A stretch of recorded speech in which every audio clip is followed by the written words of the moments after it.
Hello everyone, welcome to online study point. तो आज हम लोग बात करेंगे ऊंचाई एवं दूरी यानी कि हाइट एंड डिस्टेंस से रिलेटेड जितने भी तरह की प्रॉब्लम्स होंगी उन सभी को इस वीडियो में कवर कराया जाएगा। जैसा कि आप लोगों को पता है कि टेक्नोमेट्री की जितनी भी प्रॉब्लम्स थी, वैल्यूज रिलेटेड प्रॉब्लम, उसके बाद फॉर्मूले से रिलेटेड जो भी प्रॉब्लम थी उन सभी को पार्ट 3 में कंप्लीट करा दिया गया है। ठीक है, तो टेक्नोमेट्री के आपके 3 पार्ट्स बने थे। तीनों पार्ट को जिसने अभी तक नहीं देखा है जाकर के देखिएगा, काफ़ी अच्छी तरीके से उसको समझाया गया है।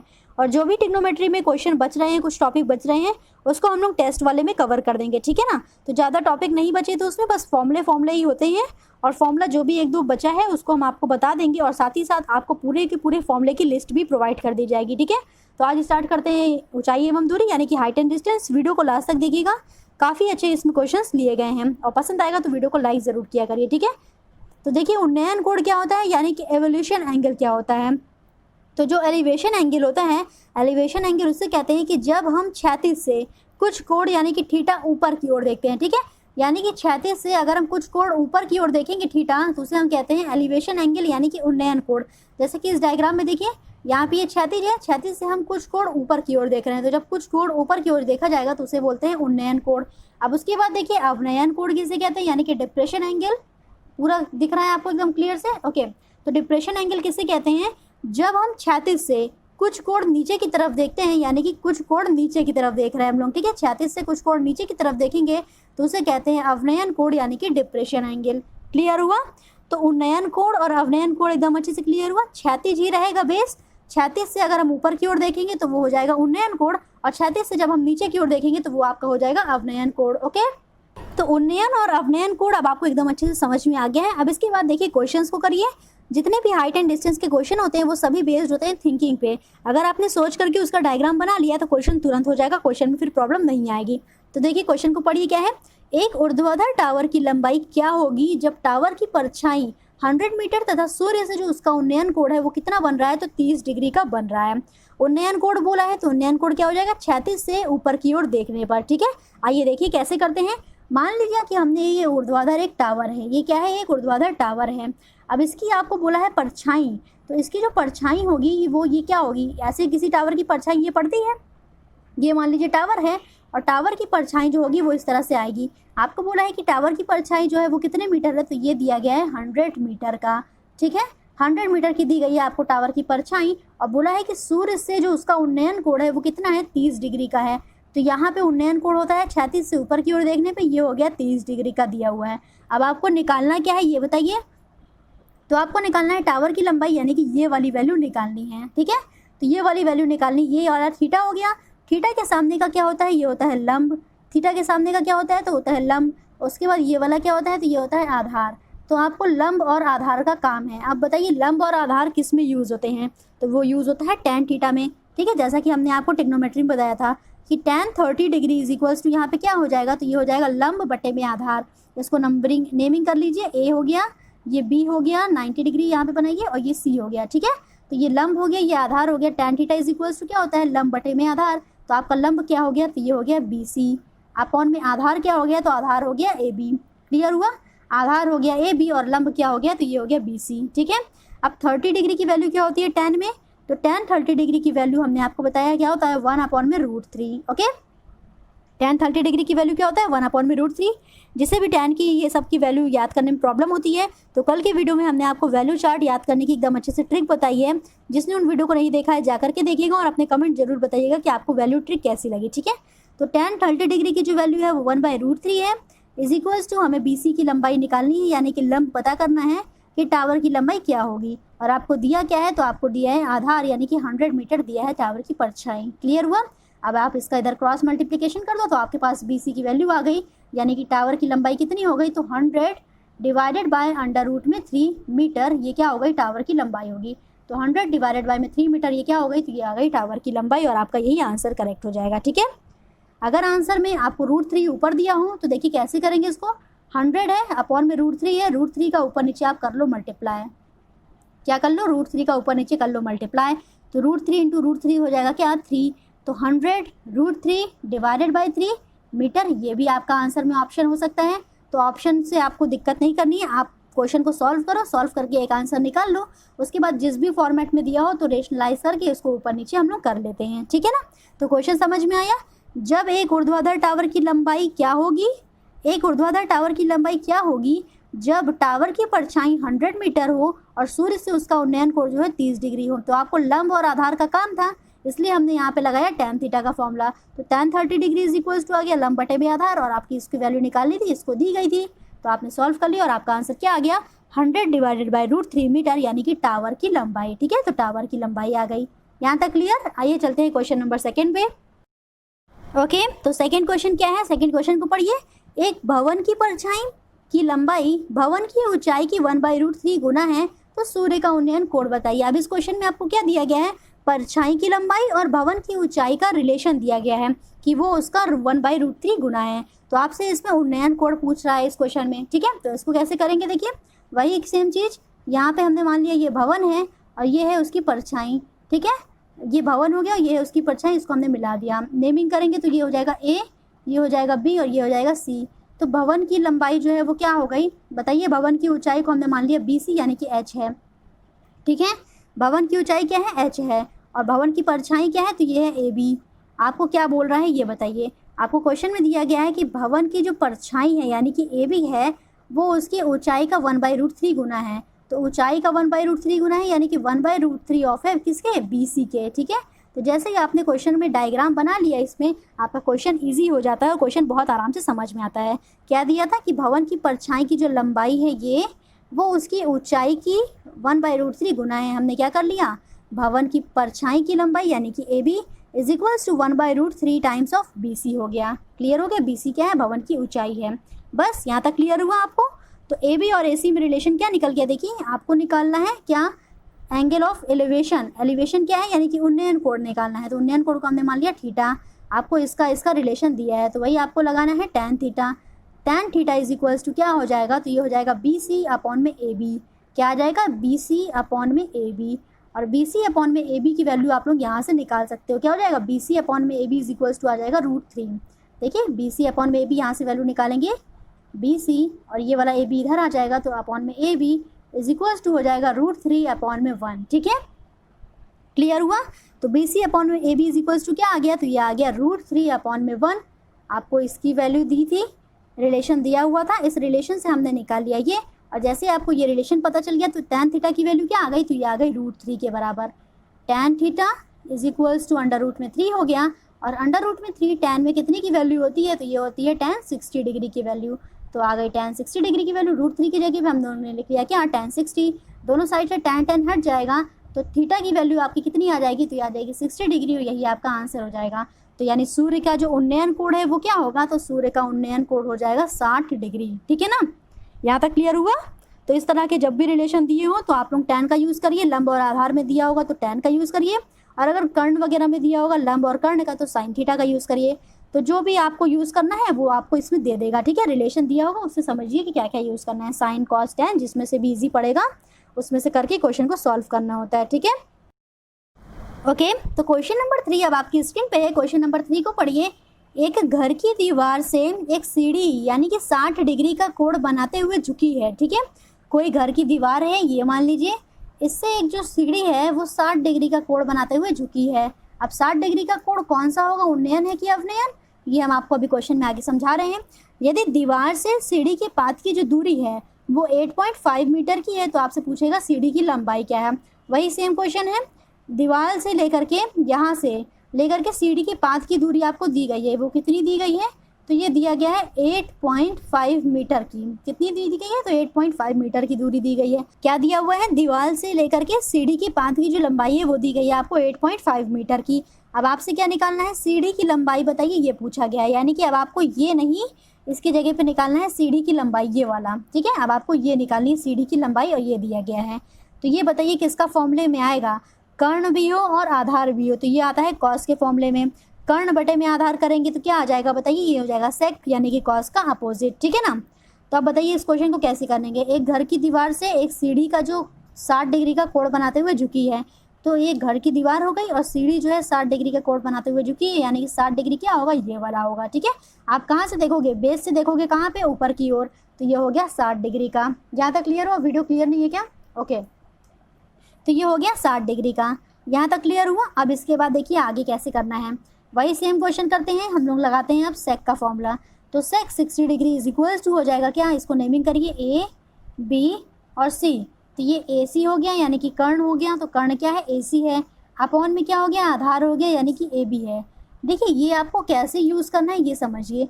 जो भी वैल्यू आपको दी गई है, ठीक है, यानी कि इसका निकालना है, ये चीज़ दिया गया था, ये और ये किस में यूज़ होता है, यानी कि कर्ण और आधार। तो ये होता है कॉस में और सेक में।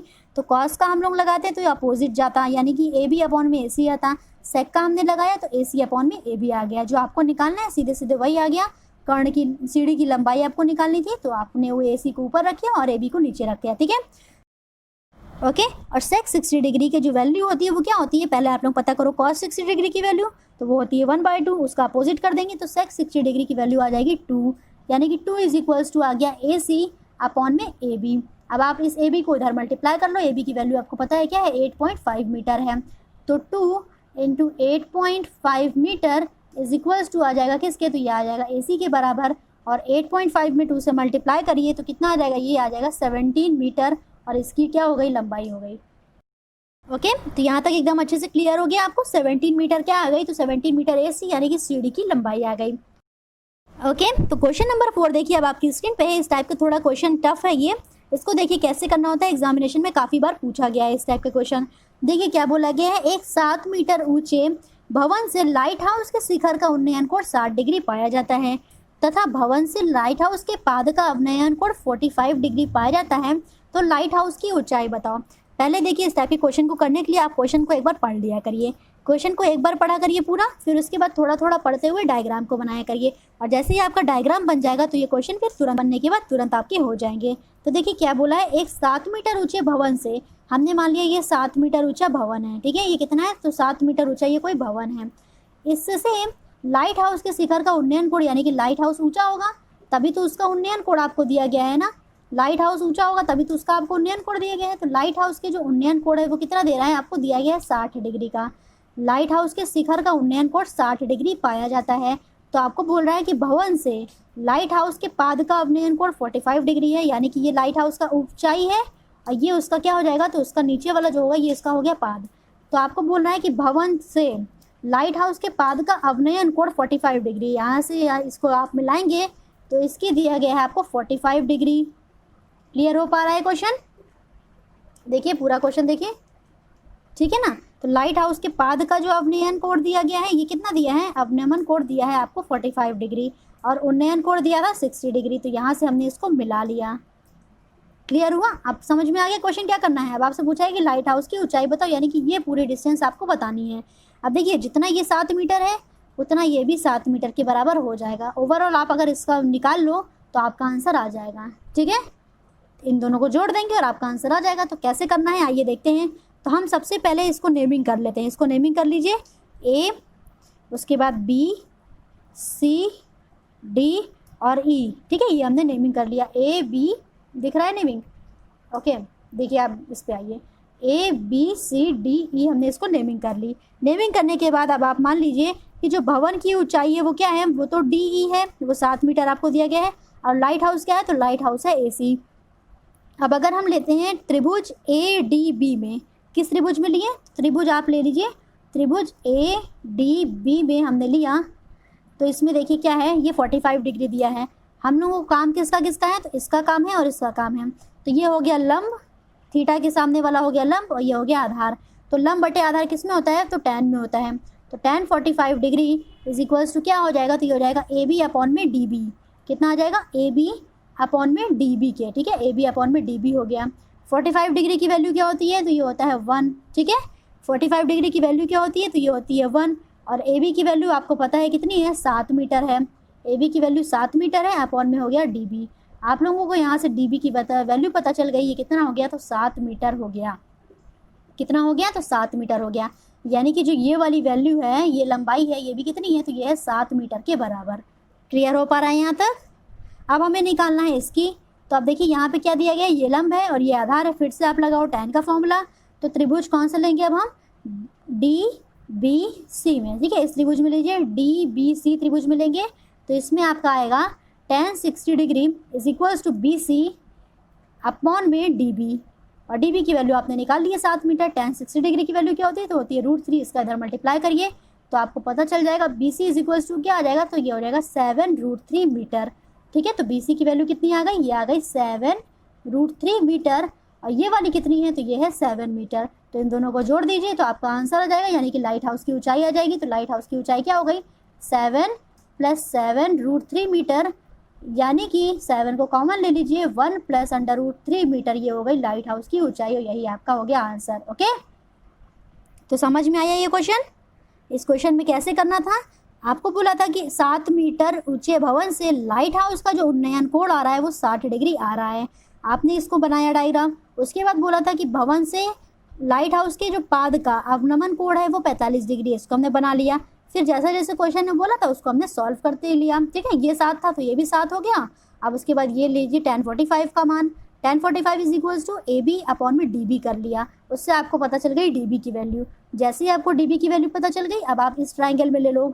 इस ट्राइंगल में लेंगे तो क्या होगा, tan 60 degree is equals to this, यानी कि BC/DB। और यहाँ से आप लोग ने निकाल ली BC की वैल्यू। तो जैसे ही आपको BC की वैल्यू 7√3 पता चली, आपने इन दोनों को जोड़ दिया और आपको आ गया लाइट हाउस की ऊंचाई पता चल गई। ठीक है, लाइट हाउस की ऊंचाई पता चल गई, यही आपको निकालना था। क्लियर हो गया यहाँ तक। आइए चलते हैं क्वेश्चन नंबर 5, देखिए क्या है। ओके, क्वेश्चन नंबर 5 को पढ़िए। 2 खंभों की ऊंचाई 120 मीटर तथा 90 मीटर है। यदि पहले खंभे की शिखर का दूसरे खंभे के पाद से उन्नयन कोण 60 डिग्री का हो, तो पहले खंभे के पाद से दूसरे खंभे की शिखर का उन्नयन कोण क्या होगा। तो कैसे करेंगे इस टाइप की क्वेश्चन। 2 खंभे की ऊंचाई बोला है, एक की 120 मीटर है और दूसरे की है 90 मीटर। तो एक की ऊंचाई आपको बोला है ज़्यादा है और दूसरे वाले की ऊंचाई थोड़ी सी कम है। ठीक है, 2 खंभा हमने बना लिया। इस वाले की ऊंचाई कितनी है, मान लिया 120 मीटर है और इस वाले की ऊंचाई हमने मान लिया 90 मीटर है। यहाँ तक क्लियर। अब पढ़िए, यदि पहले वाले खंभे की शिखर से दूसरे खंभे की पाद का जो उन्नयन कोण है वो है 60 डिग्री का, यानी कि यहाँ से इसके शिखर से दूसरे वाले के जो पाद का जो उन्नयन कोण है वो कितना है, तो ये दिया है 60 डिग्री का। तो आप इसको यहाँ से मिला लीजिए और ये जो कोण आएगा ये आ गया आपका 60 डिग्री के बराबर। ठीक है ना, यहाँ तक समझ में आया। फिर बोला है तो पहले खंभे के पाद से दूसरे खंभे की शिखर का उन्नयन कोण क्या होगा, यानी कि आपको क्या निकालना है, इस वाले से जब हम इसको मिलाएंगे तो आपको ये वाला एंगल निकालना है कि ये थीटा कितना होगा। क्वेश्चन क्लियर हो गया पूरा। क्या निकालना है समझ में आ गया, क्या क्या दिया था वो भी हमने लिख लिया। तो आपको कैसे निकालेंगे ये बताइए, कितना आपको वैल्यू दिया गया है और कैसे निकालना है इस क्वेश्चन को बताइए जल्दी से। तो देखिए कुछ नहीं करना है, सबसे पहले आप नेमिंग कर लो A, B, C और D। ठीक है, हमने कर ली naming, A, B, C, D हमने कर ली नेमिंग। अब आप इसको देखिए डायग्राम को, क्वेश्चन तुरंत सॉल्व हो जाएगा, कुछ भी नहीं बचा। जैसे ही आपका एक बार डायग्राम बनता है, डायग्राम बनने के बाद क्वेश्चन तुरंत हो जाते हैं हाइट एंड डिस्टेंस के। देखिए अब हम लेते हैं त्रिभुज ABC में। ठीक है, तो आप लीजिए त्रिभुज ABC में, त्रिभुज ABC में ले लेंगे तो क्या आएगा, देखिए आपको इसके और इसके बारे में बात करनी है। ठीक है, क्योंकि ये दोनों में कॉमन है, इस वाले त्रिभुज में भी कॉमन है और इस वाले में भी कॉमन है। तो अगर हम इसकी वैल्यू निकाल लेंगे और आपको इसकी वैल्यू दी गई है तो आप निकाल लोगे थीटा। ठीक है, इस तरह से क्वेश्चन को समझा करिए। यहाँ पे ये दिया है इस त्रिभुज से लेकर के, और यहाँ पे आपको एंगल भी दिया है। तो एंगल दिया है, ये दिया है, आप इससे ये निकाल लोगे आराम से। तो जैसे ये वाली वैल्यू पता चल जाएगी तो इस वाले में क्या दिया है, देखिए 90 पता है और ये वाली वैल्यू पता चल जाएगी तो आप थीटा को निकाल लोगे। ठीक है, तो चलिए देखिए क्वेश्चन करते हैं। त्रिभुज ABC में लेंगे तो tan 60 डिग्री की जो वैल्यू है वो आ जाएगी कि इसके लंब बटे में आधार, यानी कि 120 मीटर और बटे में आधार आपको निकालना है, यानी कि क्या है, AB है। ठीक है, AB है आधार। अब tan 60 डिग्री की वैल्यू क्या होती है, तो ये होती है √3। AB को आप इधर भेजिए, tan 60 को इधर लाइए, तो AB की वैल्यू आपकी आ जाएगी 120 बटे में √3। क्या आ गई AB की वैल्यू, 120 बटे में √3। तो इसकी वैल्यू आ गई 120 बटे में √3, ये आपका आ गया, पता चल गया। अब आपको निकालना है ये वाला थीटा, तो आप लोगे त्रिभुज किस में, तो अब आप ले लीजिए त्रिभुज ABD में। किस में, त्रिभुज ABD में। क्लियर हुआ। अब इसमें लेंगे तो आपका tan कितने का निकालना है, देखिए ये लंब है ये है आधार, तो tan theta is equals to लंब बटे में आधार। लंब क्या है, 90 है, बटे में आधार अभी आपने निकाला 120 बटे में √3, ये चला जाएगा ऊपर। ठीक है, तो 120 बटे में √3 था, ये चला गया ऊपर। 0 से 0 कैंसिल करिए, 3 से काटिए, 3 त्रिक का 9, 3 चौक 12। ठीक है, तो tan थीटा की वैल्यू क्या आ गई, 3√3 डिवाइडेड बाई 4।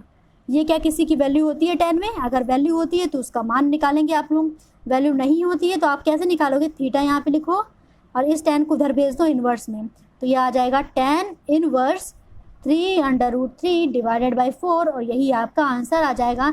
यानी कि जो उन्नयन कोण है दूसरे वाले के शिखर का, यानी कि थीटा की जो वैल्यू है वो आ जाएगी कितना, tan inverse 3√3 divided by 4। Okay, यहाँ तक एकदम अच्छे से क्लियर हो गया। तो आज का वीडियो यहीं तक रखते हैं, नहीं तो काफ़ी ज़्यादा लेंदी हो जाएगा, फिर आपको समझने में प्रॉब्लम होगी।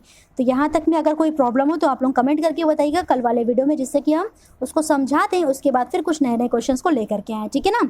तो वीडियो पसंद आया है तो वीडियो को लाइक करिए, कमेंट करके अपने रिव्यू ज़रूर बताइए कैसा लग रहा है वीडियो, और ज़्यादा से ज़्यादा वीडियो को शेयर करके अपना सपोर्ट शो करिए। Thank you so much.